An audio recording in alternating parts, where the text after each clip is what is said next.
C'est un budget de combat. C'est un budget de combat pour le redressement du pays. C'est un budget de combat pour lutter contre une dette qui ne cesse d'augmenter et qui fait payer la facture aux Français et aux générations futures. C'est un budget de combat pour la justice sociale. Mais c'est un budget de combat pour la croissance, la préparation de l'avenir, et c'est un budget courageux, responsable. C'est le budget de la France. C'est un budget qui part d'une hypothèse de croissance de 0,8%, hypothèse de croissance réaliste, volontariste. C'est donc un budget de conquête. Et puis, c'est un budget aussi qui veut créer la confiance et qui veut rompre avec cette spirale de la dette qui ne cesse d'augmenter et d'augmenter.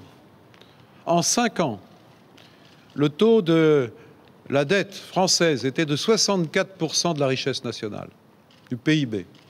Il est aujourd'hui de plus de 90%. Ça veut dire que la dette, depuis 5 ans, a augmenté de 30%.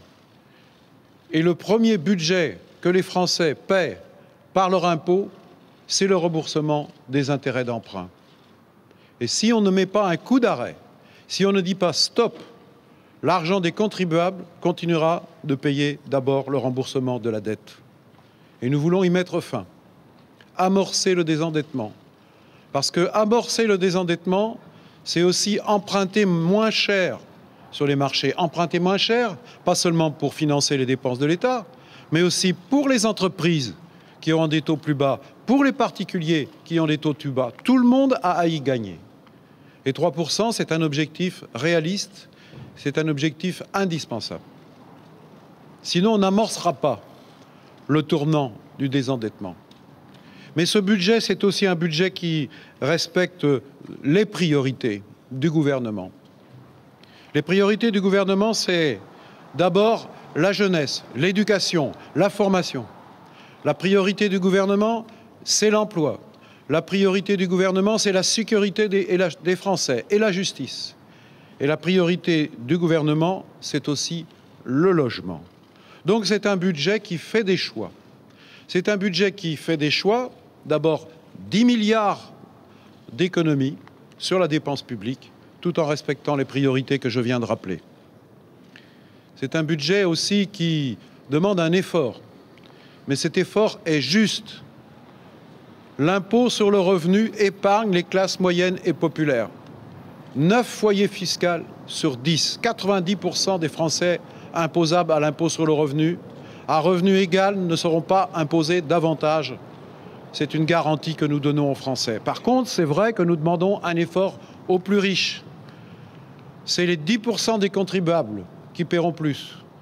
Les 10% les plus riches, et parmi eux, 1% des plus riches. Donc l'effort que nous demandons, nécessaire, est juste. Et s'agissant des entreprises, nous rétablissons là aussi la justice et l'efficacité. Car les grandes entreprises du CAC 40 paient moins d'impôts que les petites et moyennes entreprises et parfois n'en paient pas du tout. Donc aujourd'hui, nous leur demandons un effort pour le redressement de nos comptes publics. Mais en même temps, nous préservons les PME. Non seulement nous les préservons, mais nous les aidons davantage. Le crédit impôt recherche va augmenter. Les jeunes entreprises, les entreprises qui créent de l'emploi, qui prennent des risques, vont également être encouragées. La Banque publique d'investissement viendra aussi les soutenir pour leurs investissements, pour l'innovation.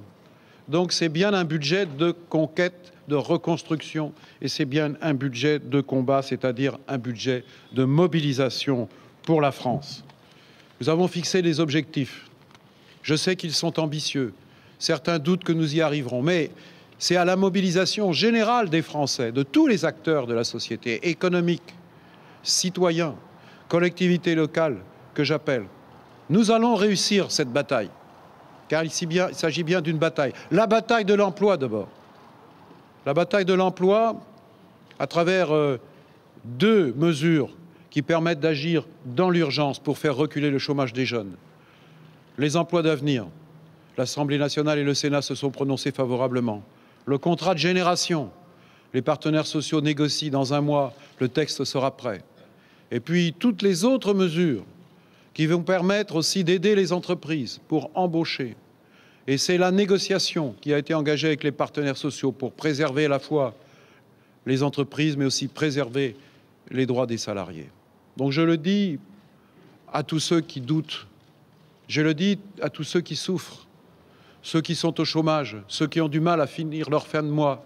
Je le dis que le chantier de la reconstruction, le chantier du redressement est engagé depuis le premier jour.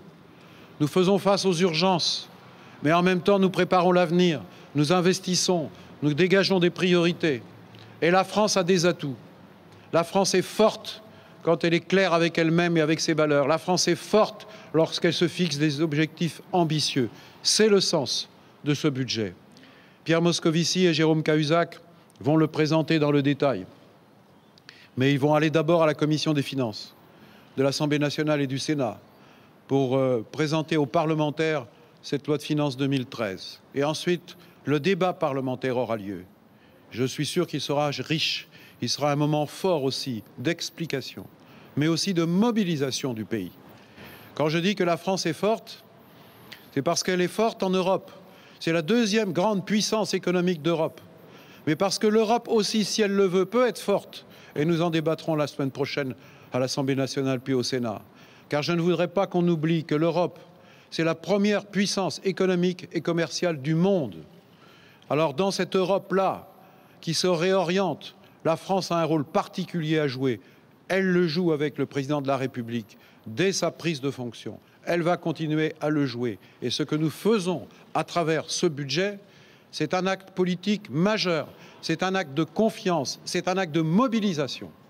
Merci.